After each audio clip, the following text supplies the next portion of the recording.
Talk therapy. Sister, let's talk. Get ready for real, raw, and relevant information. We don't hold back. Topics from ministry, life, marriage, and everything in between. So, buckle up, hold on tight. Here are your hostesses, Tara and Melody. Talk therapy. Sister, let's talk.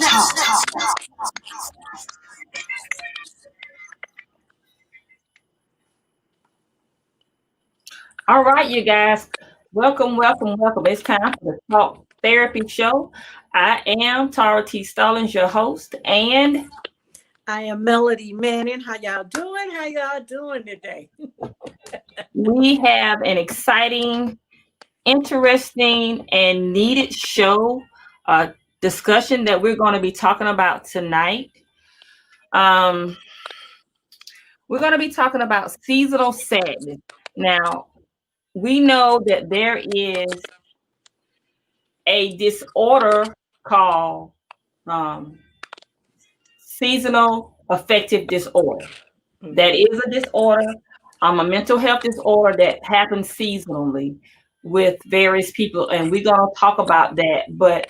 We're gonna mainly give an introduction on what seasonal sadness is, not just the disorder, but what seasonal sadness is, how it looks, how it affects people, and what families, individuals, friends, loved ones should be looking out for, especially during this season, coupled with the pandemic, um, depression, because seasonal sadness is just depression, coupled with the pandemic depression. As I did read articles and did a little bit of my research, they are predicting that this season, this coming winter season, is going to be um, an influx of people that's already suffering with seasonal disorder, a seasonal affective disorder, seasonal sadness, coupled with the pandemic depression. So let's talk about it, Melody. Yes, let's talk about it. We were discussing this morning, and one of the main reasons we want to talk about this is because 2020, let's be real, has has been a hard year for a lot of people. You've got those that have lost loved ones due to COVID. We've got a rise of unemployment. People's, income is fluctuating. They may see some differences.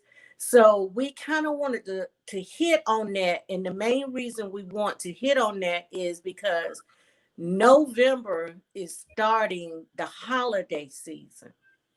And, if you've lost a loved one or you've had some financial changes or whatnot, this could actually be a hard time for you or a very different time for you. So we want to kind of prepare you all for that, what to recognize in others and also in yourself. And also to talk about that this is a time that families should really come together, not separate, run away, but really pull together and be together during this time because this year has been so different for a lot of us. And just to recognize some stuff within ourselves. A lot of things has happened, and we have to remember they are experiences. We have each one of us have experienced some things this year, but we are not our experience. So we have to remember that. And one thing with the seasonal disorder is that we're looking at the days are a little bit more gloomier and the temperatures are changing, and a lot of people are actually affected by that. With the cooler months, your summer months is hot, you're out, you're moving about, You're having a good time, you're socializing more. So when it comes your fall months, and the days are getting shorter, the days are a little darker because they're a little more cloudier, looking a little more gloomier. The weather's changed, so you're more in the house. But we also have to remember our summers this year was not quite like summers past. No. So, everything's taking a toll on us individually. And like I said, we have experienced a lot, but we are not our experience. So we have to remember that for ourselves. And we also have to remember that for our loved ones, and realize that this is a time that we should really be checking in with each other more than you usually do. Pick up the phone, call them, send them a text message. It's not like we can, just drop by people's houses or whatnot, but reach out, see where they're at. Don't give people too much time alone. Yes. Without any contact. That's one of the biggest things. We need to really keep everybody in contact with each other, especially with the COVID and us being somewhat, I can't even say a lockdown, because we've gotten very laxed on it. Even though the numbers are actually going up, we're going out more, and the numbers are actually going up, and we haven't really hit our cold months as of yet. So we just need to be mindful and check in on each other more during this time. Yes, and along with seasonal sadness, seasonal affective disorder, during this time of the year, we have a lot of deaths. Usually at the end of the year, the beginning of the year, you have a lot of people. There's an influx in deaths. And with that, also there's an influx in suicide, people attempting suicide. So we want to be mindful and careful and aware of what's going on during this time. I just want to, before we get too deep into our conversation, I want to talk about, as it relates to seasonal affective disorder, what to look for. Because sometimes, especially in the African American community, we will go to the doctor for an ache or pain, but we will not go see a doctor for our emotional health. There's a stigma on going to get help for your emotions. We'll take high blood pressure medicine, we'll take cancer medicine, but we will not take medicine. Go see a doctor and get the needed information, treatment that we need for our emotional health. So one of the symptoms for seasonal affective disorder, which is cohesive with just sadness, is fatigue, depression, feelings of hopelessness, and social withdrawal. Now, also with that, you can have a lot of sleeplessness. You have excessive sleep, insomnia. You don't get a lot of sleep. You have a loss of interest, mood swings, anxiety. You have appetite changes. Some people gain weight during this season. Some people lose weight during this season. You're more irritable. You're more isolated. And you have a lack of concentration. So with that, I want you guys that are listening, your loved ones, if you notice that with those people that are close to you, if they're changing their sleeping habits, if they're changing their mood swings, they seem like they have a loss of interest, especially during the winter months. They don't want to be bothered with anybody. They just want to stay in the bed. Pay attention, like Melody said. Don't go too many days without checking in on them.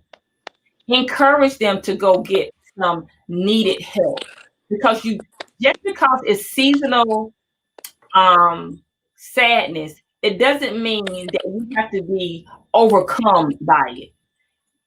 you can overcome it. You don't have to every year go through this season. It's not just winter months, because you have, it's more prevalent in the winter months, but you have people during the springtime, during different holidays, that go through, bouts of sadness because of loss or things that happen during that time, behavior changes. Your body responds to those traumas and that era, that environment and that era, that whatever happened to you, it responds to it. So responds to it. So we just want you to be a little mindful. Melody said, we're in more because the days are short. You don't have to be in though. Get up and move around. So you have to do things. I say this often: if you won't change, you have to change. So often we talk about it, but we never change. We stay in that same mode, but we don't change. You don't have to be overcome by things that affect you in a negative way. So let's just get into this season of sadness, especially with our culture. Every culture is affected by it, but especially our culture as African Americans. We have been taught that if you just stay busy, if you do something, you go to work, you don't have to worry about depression. You make money, you don't have to worry about depression. And that's just a lie. It's just a lie. If you stay busy, you're making money, you got money in your bank, you have people that they don't have to worry about their finances, their bills are paid off, they're not in debt, but they still suffer with depression. So it's more than just having things and stuff. It's more than just, you have people that what I call functioning depressive people. Just like we have functioning alcoholics, you have people that can get up and they can go to their job and do it well. But when they come home, they fall right into that depressed mode. So let's talk about that, Melody. Let's talk about what it looks like, what a season of sadness looks like. So our listeners can really get a good understanding on what it looks like, because, they can look at us. And I'm going to use myself for an example. I didn't know that I was depressed until I came out of my depression. I didn't realize that I was depressed. I just used the excuse I was always tired. I didn't want to get off the sofa. I didn't want to go anywhere, but I was depressed. I didn't realize it until, and it became such a normal for me. It was easily excusable. My behaviors were easily excusable because it had become a norm, until something changed in my life and I got my energy back. I got my motivation back.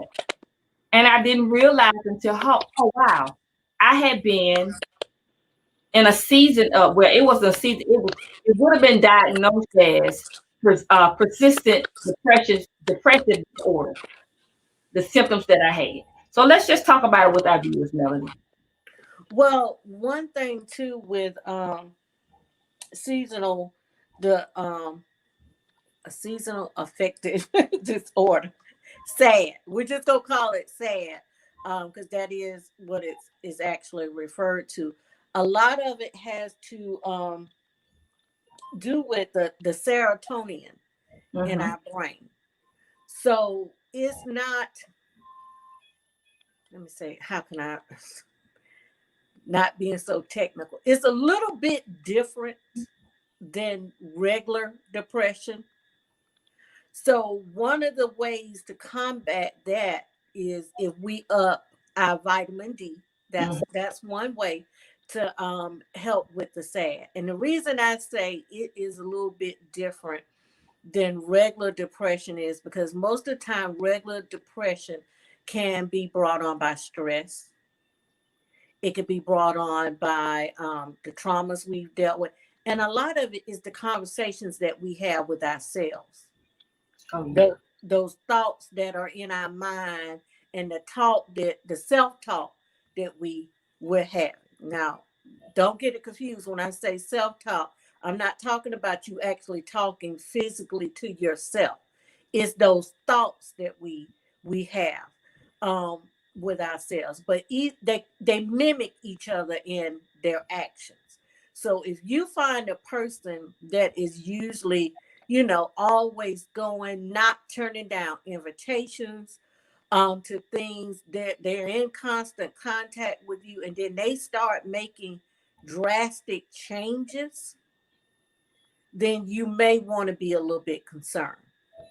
One, they may need to go see their primary doctor to make sure that there's not anything else going on with them that you need to be concerned about. And if that's not the issue, then maybe you need to start looking at, okay, is something else going on here? So, and with that, when I say the serotonin, and all we want to do is sleep. We don't want to get up. We don't want to move around. We've got to find a way to deal with this new norm, because a lot of it this year is going to be based on our new norm right now. We're not out as much as we are usually out. We're going out and we're wearing masks and we distancing even when we go out. We don't have that human contact. And that human contact, we sometimes don't realize how much a hug, a handshake, can be a healer. Mm-hmm. So when you're finding those people that are in the bed and not wanting to socialize, and not texting you like they used to, or not picking up the phone, answering or whatnot, we've got to keep them engaged some type of way. And if you're in the home and you're a family that's in the home, come up with activities that you all can do together within the home that'll get them up, get them moving around, give them something else to focus their mind on. Play games, put some music on, make your house a club, have a good time, do different things, but you got to get them up and functioning and keep them from being so disconnected, because you don't want them to stay disconnected too long, because that in that disconnection, we got to remember those thoughts, those self-conversations that we have could then take that person to a whole nother level. Yeah. And we don't want it to get to that level. Exactly. And I just want to say this: everyone that experiences sadness is not a disorder. Yeah. Some people during the season, they're sad because, like Melody said, it's the holiday season. They have loved ones that they're going to be grieving over. They're missing them. We've had a lot of death this season during the pandemic. On top of being isolated, because I think we're going to be isolated. We're going to be locked in again during this season with the numbers increasing. So sad and just depression itself, they can mimic each other, but it doesn't necessarily mean you have a disorder. It could just be, it's the holiday season. You're lonely. You don't have a boo. You missing a loved one that has gone. This may be the first Thanksgiving, Christmas, New Year without that person being there. So you feel you have those depressive behaviors. You're going through a depression, so you want to do things to keep yourself motivated during this season, so that you don't find yourself in a depressive mode for the winter season during the holiday time. Because what it can also translate into is persistent depressive disorder. Because sometimes, like Melody shared, it's those thoughts that you have. Sometimes you start with those negative thoughts, those self-talk, that self-talk that you talk, those thoughts that you think.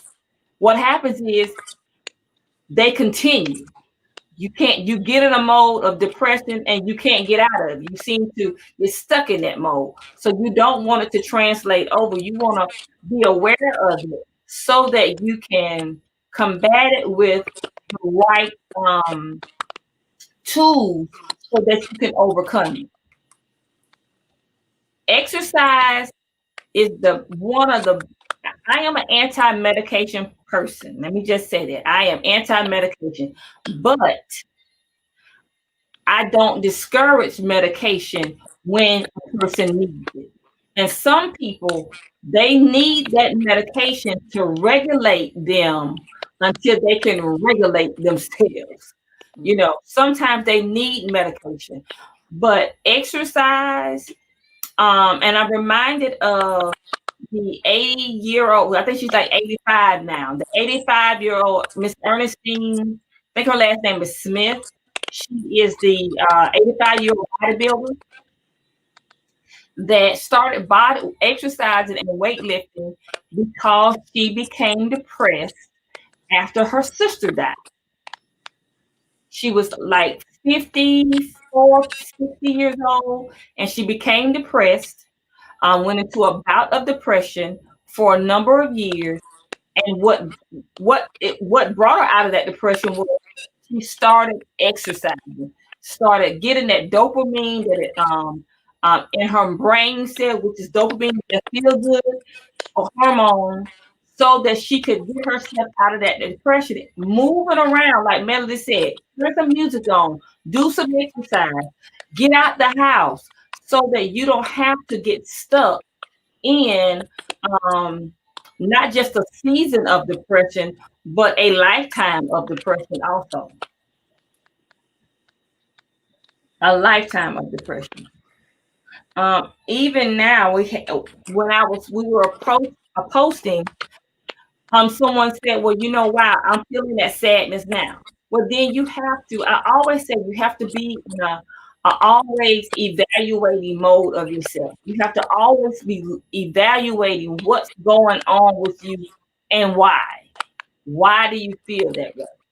What's going on? What's changed? So once you can find out what that why is, then you have at least the first step so that you can start evaluating and combating those depressive feelings. And that's good. When you say combating those depressive feelings, one of the things we have to realize is we have to make a plan as to how we're going to combat this. So if we're feeling it coming on, the best thing is to, okay, let me go ahead and devise a plan that I'm going to be able to combat this. Because one thing I said, keep moving. Get up, plan to go walking more, even if it's just a 10-minute, walk. What I used to like to do sometimes is at night, I would get in my car, turn my music on, and I would just ride and listen to the music, not really thinking about anything else, just riding and listening to the music. And that was, my way of having a good time and a little self-care for me, exercising, making sure you're exercising good. Also, a good diet, because we have to realize a lot of the foods that we put in our body triggers a lot of different things. So watching what you're eating also, because one thing is when you fall into sad and even with depression, there's a weight gain, because one thing you're doing is you're eating. Most times you're sitting down, you're in your own world, and the first thing you want to do is eat. And more than likely your eating habits are not good during that time. So really become mindful. That's another thing to combat that. Start, looking at some recipes, get on Pinterest, start following some cooks that's doing videos or whatnot. That'll get your mind to working and get it off of some of that self-talk that you may be having. That, I'm not worthy. This happened, and missing this and whatnot. It'll kind of give you something else to focus on. Yeah. We had one question from one of our Periscope viewers. He said that one thing about therapy, it takes so long. They said, I don't know if it's a he or she, it said that they took 4 or 5 sessions before the therapist could get to an understanding. Well, now in traditional therapy, in traditional psychotherapy sessions, they tell you it takes anywhere from 6 to 8 sessions before you get a breakthrough. It all depends on the willingness of the client of sharing information so that the therapist can help them identify what the problem is. Most of the time in traditional therapy, they get us what we call a biopsychosocial. That gives a history of, your mental health, your family. So I share this. I am a counselor, but I'm also a certified life coach, and I merged my skills together. With traditional counseling, you have to really understand that it's a two-way relationship. Building a rapport, because you have a client. If you're the client, if you're the therapist, you are talking and sharing information with a person you do not know, and being comfortable with sharing vital information. It may take a few sessions, because one thing about people in general, they share what they think you want to hear, and they don't share what needs to be shared. And a lot of times those things what's being held back is the information that the therapist needs to help you identify what the core problem is.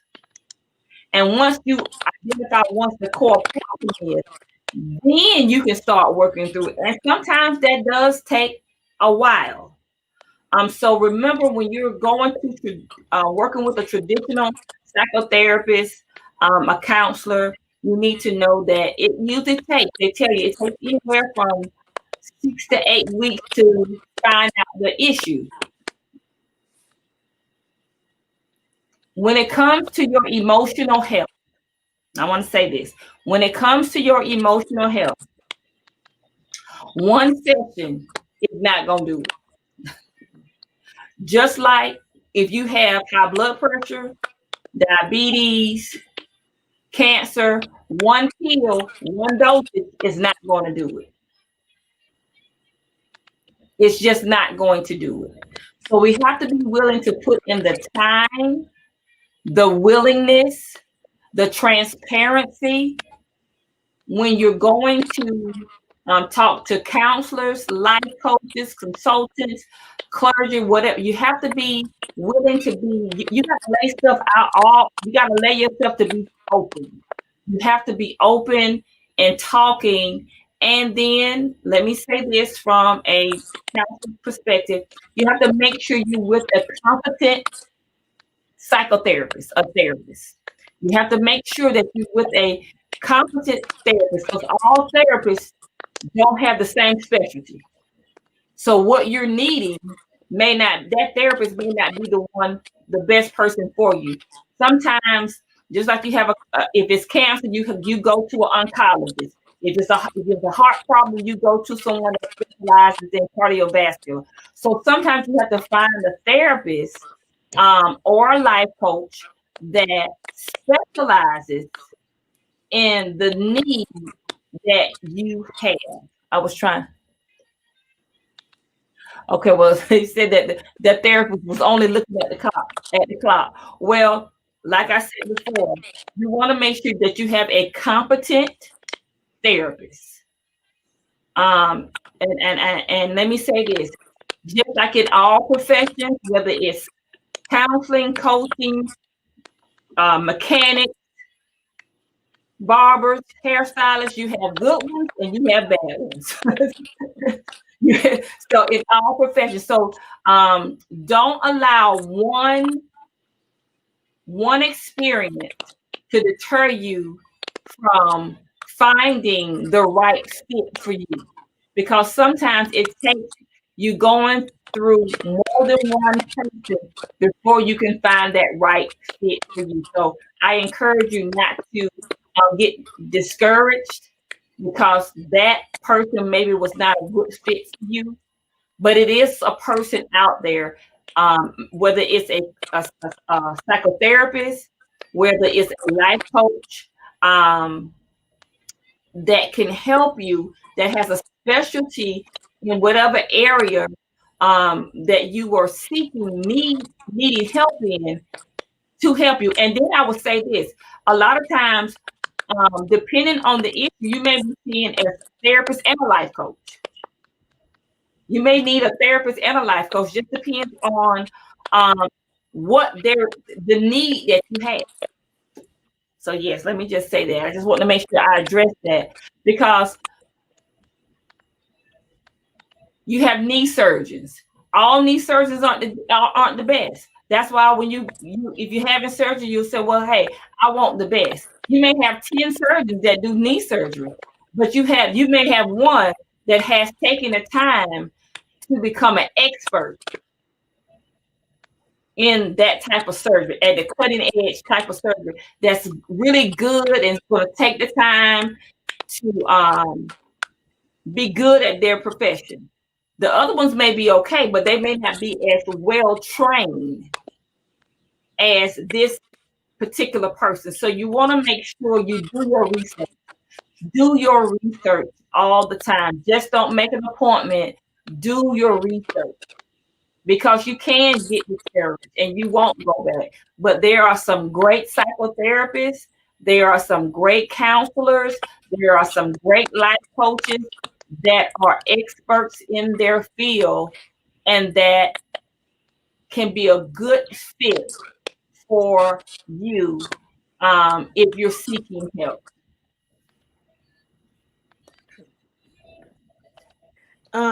Now also I want to say this about SAD. SAD, and we have most of our viewers, I want to say, are women, because that's who it affects mostly, is young women and teens, so we can't leave, our children out.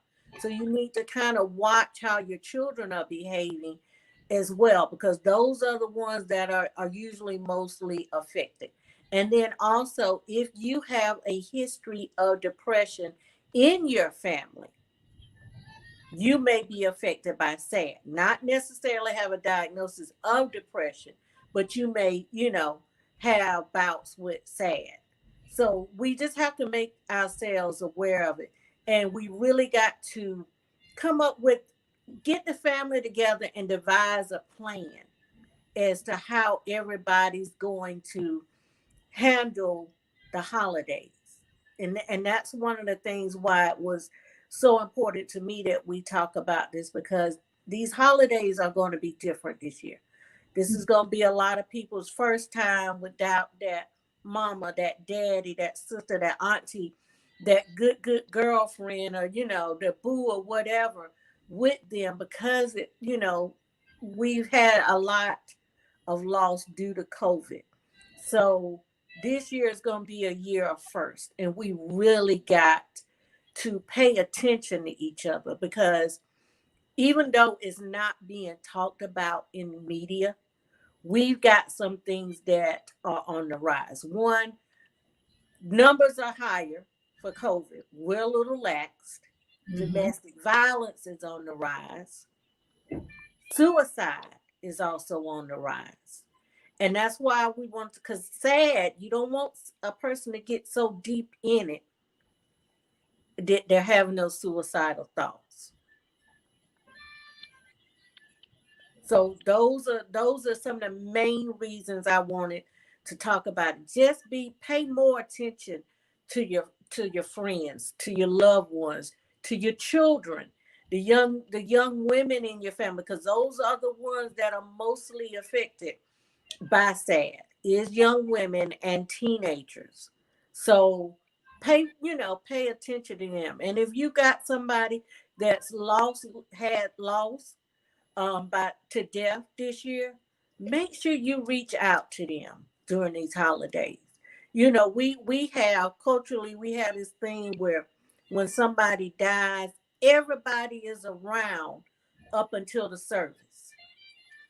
But the time when the family or an individual really needs somebody is that day after, when everybody gone home, and those weeks after. Because most of the time we're good, with everybody around.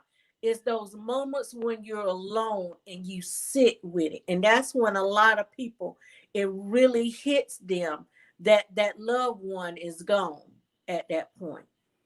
And everybody else gone home and they've gone back to work. So we, take some time, make sure we check on each other. I can't stress that enough. Check on each other. Go drop a meal off. If you got to leave it on the porch and say, hey, I brought you some food by us on the porch. Pick up the phone and call. We got so much technology. Everybody want to text. Pick up a phone and hear somebody's voice. Because one thing with a text message is it's hard to determine the person's emotional state unless they say something through a text message. A text message can hide a lot of things. Yeah. Sometimes when I get text messages, I'll be like, wait a minute, let me call them because I need to know where they mind is. So text messages leave a lot to be desired. Pick up the phone and call somebody. Definitely. Keep contact. Come up with a way. Hey, if you got, think of games, y'all do a family Zoom. I know my family a couple of months ago, when we were really under quarantine, all the cousins, we got together and we did a Zoom together with all us cousins on the phone. Everybody just chit chat and laughed and had a good time and stuff. Incorporate those type of things if you can't be together with everything that's going on. Make it fun, have the music and everybody in their living room dancing and you watching them. We got to come up with ways to stay connected. Yes, definitely.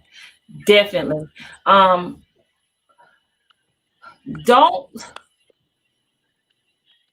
overlook the obvious.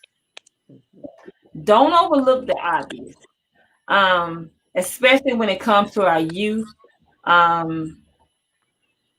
I work with the youth a lot and they're home. And I know parents themselves, they're going through a lot of uncertainties and emotions. But think about your children. Just like you are maybe experiencing some unsettled emotions, they are too. So if you notice that they are sleeping more, their behavior is changed, they're more isolated, they're more angry.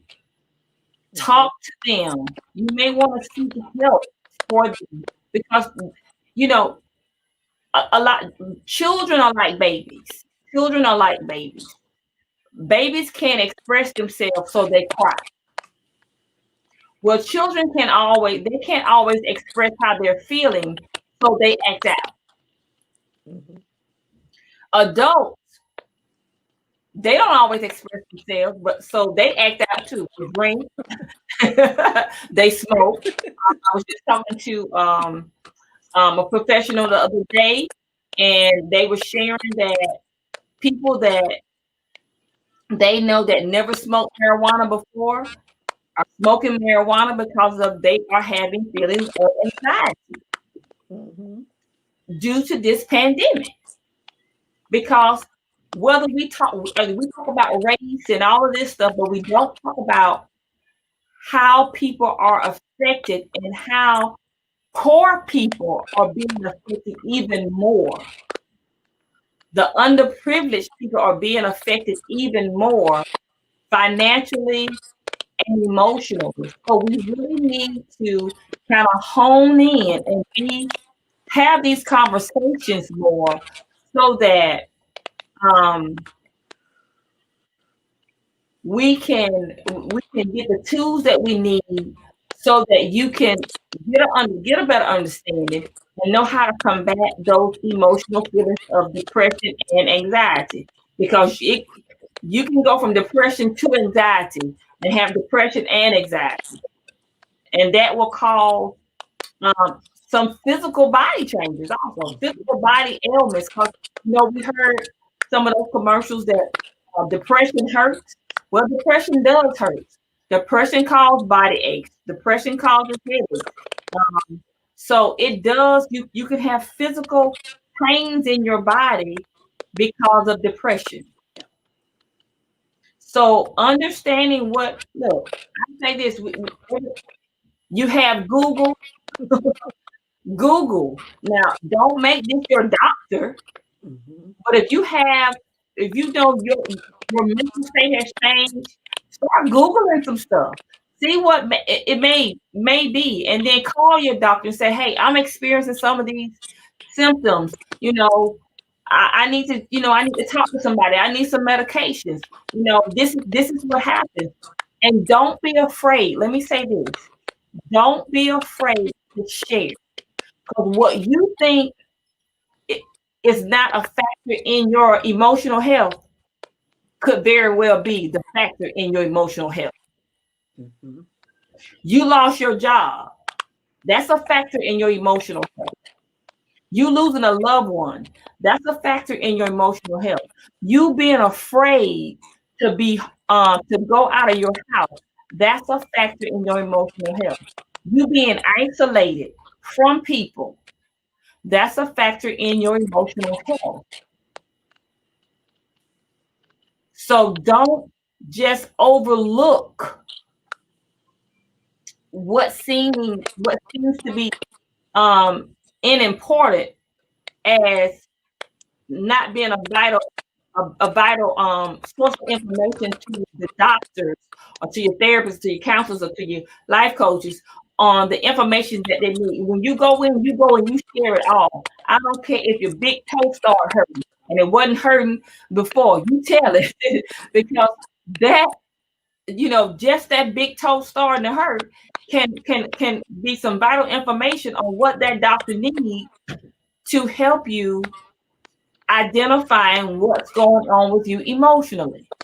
And then, like Melody shared this, and it's so prevalent.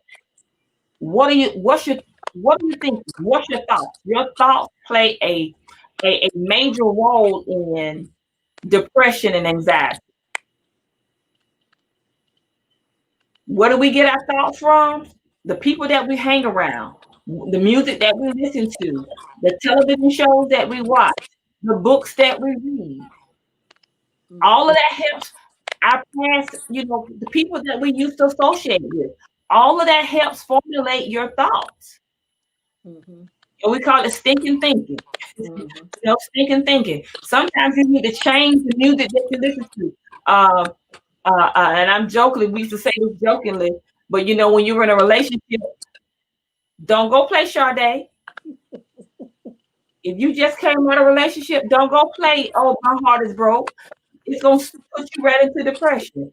If it's the holidays and you usually get sad and lonely during the holidays, don't go play those songs. What do the lonely do? Don't go and play those Christmas songs. Play some upbeat songs. Don't go and play those songs. My dog gone, my mama gone, and she left me. Those are not the songs that you want to listen to, because all of that plays a part in your thought process. And with you saying that, Tara, I know sometimes when I have a lot of stuff on the brain, and if I'm sitting down and I'm watching TV and I want to just escape for a little while, you will find me watching some type of comedy. And if I really, really want to escape, I put me on the kids' cartoon. because kids' cartoons, well, let me say this, some of them could be innocent, and and it doesn't have all of the politicking and all the different things going on. And most of the time, if I'm watching a cartoon, it's an old cartoon, because the new cartoons, they different than what we grew up on. You can find them on YouTube, but those are the type of things that we need to really take into consideration, because one thing everybody anxiety is high.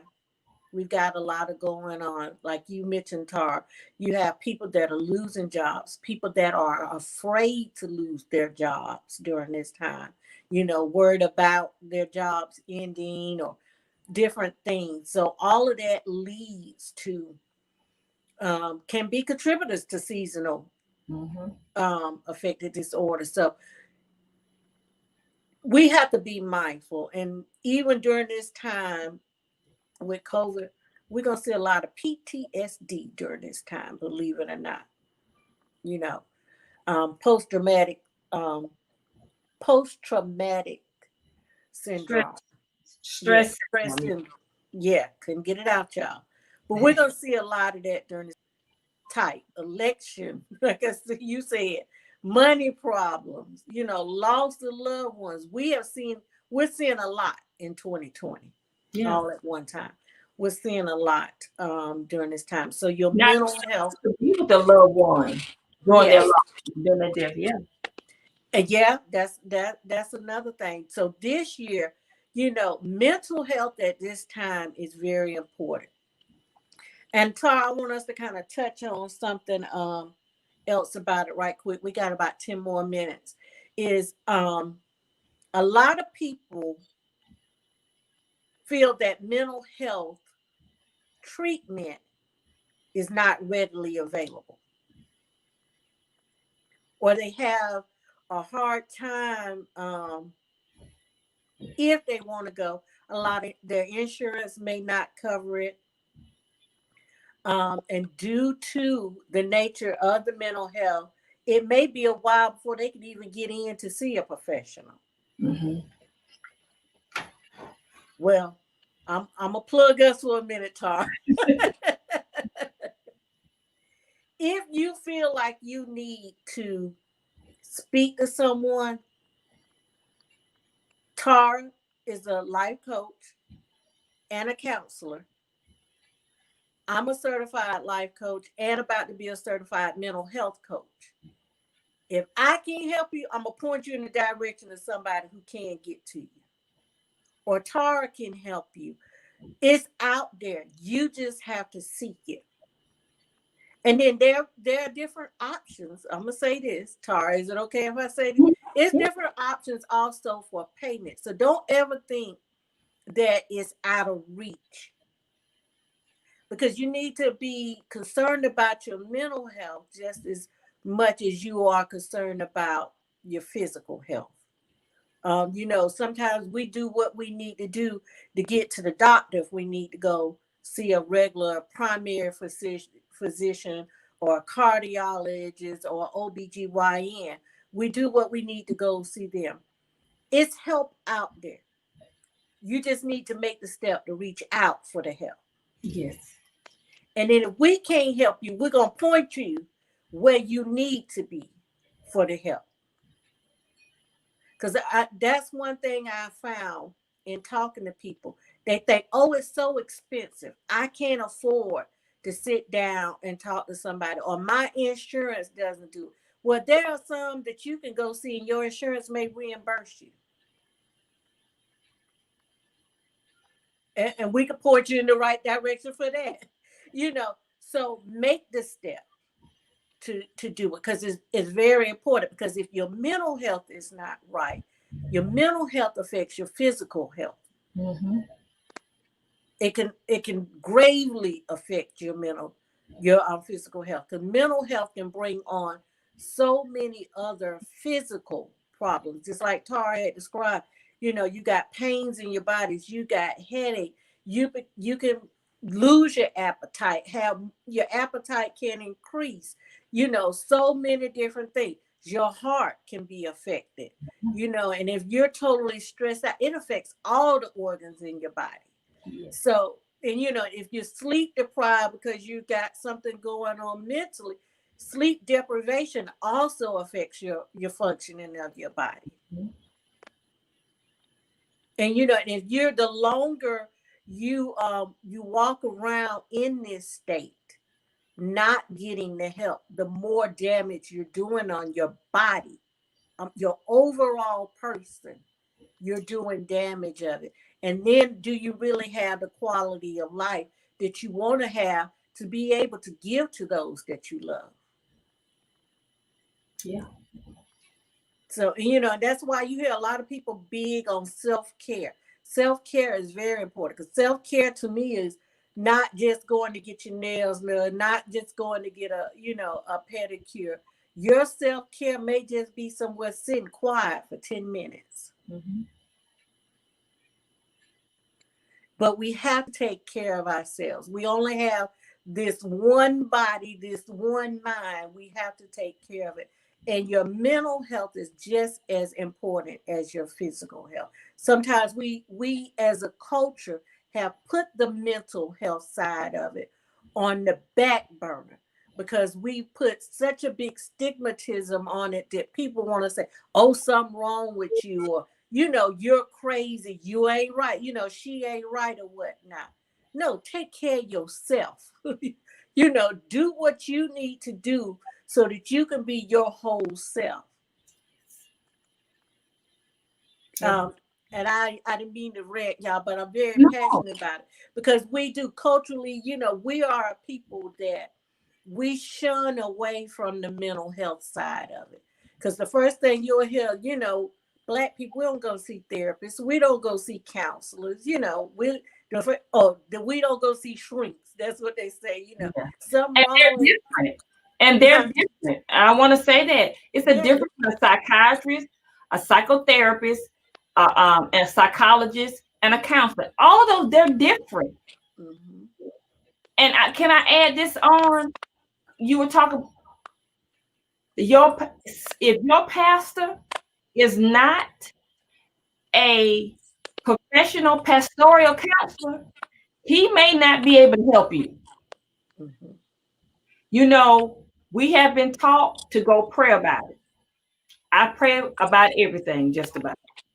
And I'm not knocking churches, because I believe in church. I believe God has the answer, but God works with people. So, just like Melody said, especially African Americans, we don't want to get help, but we'll go to the pastor, or we'll go to the church, and they are not trained to do that. They're not trained to help you. Go see a counselor. Come see a life coach. Somebody that's trained in helping you emotionally. If you are a spiritual person, find one they have a lot of Christian counselors out here. They have a lot of Christian coaches out here. They are trained biblically in the Word of God that can help you. They're Christian doctors. Mm-hmm. So don't sit and suffer, because statistically, when it comes to bipolar 1, schizophrenia, schizoaffective, anxiety, disorder, depression, African Americans are top of the list, and they go undiagnosed. Mm-hmm. They are top of the list of those statistically, but they go undiagnosed until they go to jail, or they're in prison and they're diagnosed, because of the fact of that stigma. So go get some help. It doesn't mean that it's something wrong with you. It means that there's something right with you, because you recognize that you have some emotional issues, and you're smart enough to go get some help about it. It's not, you're talking to somebody anyway. You're talking to your homeboy. You're talking to your homegirl that can't help you. So go talk to someone that can actually help you. You talking to someone that's telling you, yeah, that's pushing you on, but you can't, but they're not helping you work through your issues. So go talk to someone that's trained, that's educated, that can actually help you work through your emotions. And that's important. that is really important. We've got to take that, change our thought patterns on mental health as a culture. We've got to, with that, because we can take it a little further. A lot of your disorders or whatnot are hereditary, and we're just passing it to generation and generation and generation, and not recognizing what's going on from generation to generation, till something happens. Mm-hmm. Be it, like she said, they end up in prison, and then you're like, oh well, he was always, and then he had an uncle that was, but you never discussed it, because everybody wanted to keep their secrets, and I don't understand why the African American, why we're like that. Everything is a secret, because we even do it not just on the mental health side, we do it on the physical medical side also. You got to ask questions. What, did grandma really have cancer, or what did granddaddy really have? Because they keep it they keep it a secret. Mm-hmm. You sitting there and you like, okay, and the doctor telling you, well, this is hereditary, and you trying to figure out, well, who had it, where could it started from. We don't talk about things like that, and we've got to get a lot better overall on where we can have those discussions and whatnot, and not be so secretive. Now, you don't have to go tell the whole world what's going on, but those in your immediate family need to know, what's going on. Mm-hmm. Because if you're sick, it's not like a curse or something, that we got to keep it a secret or whatnot. We need to have those discussions. Yeah, we need to. We'll talk about that next week, because I want to get into my time is just about up. But you said something, Melody, and I think we really need to get into it, especially with the African American culture. When something's wrong, you get sick, you get a disease, you get diagnosed, you have a disorder. The first thing we are told is what? You must not be living right. Especially if you come from a religious type background. Or God is punishing you. God doesn't like ugly. He don't like pretty either. He don't like pretty either. There's some pretty stuff that's ugly and evil. So we have to really get, when things go wrong in our body, or we have an upheaval or some imbalance, the first thing subconsciously, I'm being punished. You don't serve a God, Jehovah God, the Most High God, the real Most High God. He is not sitting up there with a hammer trying to punish you. That's not what he does. He doesn't heal you from your disease to give you a disease. He is not the giver of diseases. He is the healer of diseases and sicknesses. So let's talk about that next week, so that our viewers can get a good understanding. I think, we talk about our topics are real, raw, and relevant. And I think this is going to tie right in, because you have so many people, especially in the African American community, that shy away from emotional doctors, get emotional help and healing, because the first thing they think of, or somebody told them, girl, you must not be living right. You better get your life together. That's crazy. And it's not biblical. It's crazy, and it's just not biblical. You're not going to find it in the Bible. That's something that some erroneous teaching that has been taught throughout generations, and we need to talk about it, especially as it relates to our mental health and this season of sadness. So, Mel, if you don't have anything else to say, we're going to close out, and make sure you like and share and like. Make sure follow Melody on her social media at Inspired by Melody on Instagram and Facebook, Inspired by Melody. Make sure you follow me at Let's Talk Tara. And until next Tuesday, you guys have a wonderful week and be safe.